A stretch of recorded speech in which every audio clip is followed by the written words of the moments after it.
असा मां बोली नू नहीं प्रमोट करना ते होर टराम पा के इत्थे पंजाबी बोलनी नहीं। दसो एक मां है भाई गाय आ मोदी पितरे मां ये थोड़ी आखिरी करेंदे पने दे मोड़ में दस जावने भाई गाय बत्तियां रिजाइयां दा हैं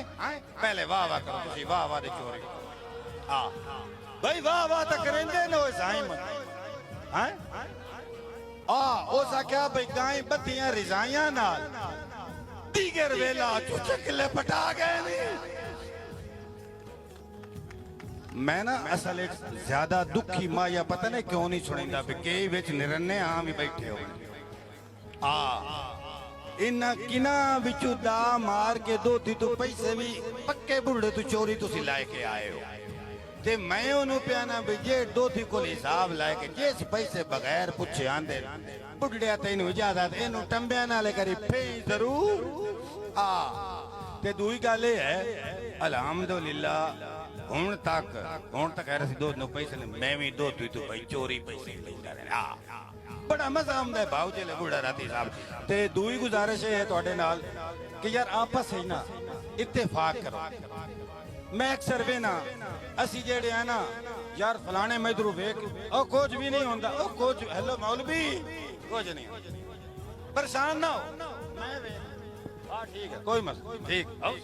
हाउस हाउस हाउस हाउस अच्छा मेरी ये गुजारिश है कि साडा गल बड़ी काम दी करंदा पिया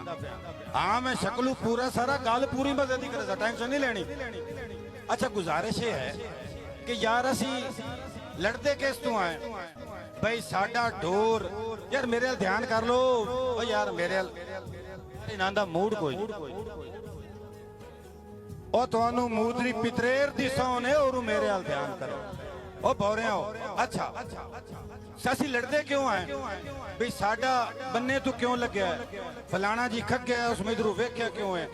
फलाने जनाब अली उस बंदे पता नहीं गल कीती हुई कि नहीं कीती हुई असी तूल बना के पता नहीं कितनी कीमती जाना जाया करा छड़े सानू आपस प्यार और मोहब्बत नाल तुसी रह लियो ना इत्थे कई राय अहमद खान खरल बन सकदे ए ओ ऐसी मिट्टी है कि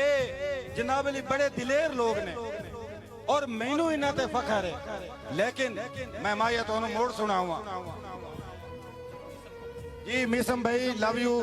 मिसम भाई तू गुलर के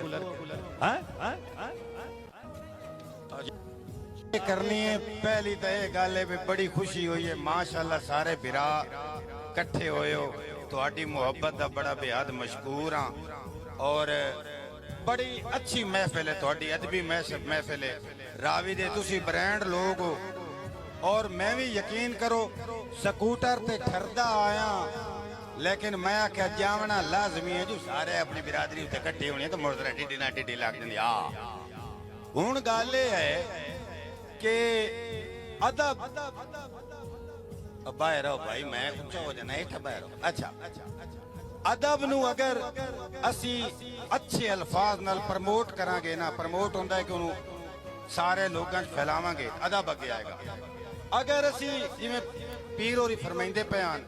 जिस चीज नू व्यूवरशिप मिलेगी जिस चीज नू पजीराए मिलेगी वो अगे आएगी। मां बोली मुकदी जांदी ने और अभी वाले मेरे ध्यान ओ मेरी साईं मेरे तो मारो पहले मेरी सुन पंजाबी मां बोली ए मुकदी जांदी ने जे साडे ये हालात रहे अल्लाह दी रहमत नाल मुक जाओ जितने तक सानू मुसीबत है चार पढ़ना चाहिए। मैं ना भाई साडे सारे पंजाबी पढ़े लिखे बड़े अफसर लगे ओ यार कोई बड़ा अफसर लगे असी जा भी कलिया वड्डा भी यार साडा फलाना दा मसेर है फलाने दा पितरेर है लेकिन असी करेंदे की हैं जदों पढ़ जाने ये साडा बाल किदू बाहरों पंजाबी सीख के आ जाए देख खुत्ते पंजाबी बोल रहे हो ओए अल्लाह दे बंदे हो अगर असा पंजाबी नहीं बोल मुर्शिद हो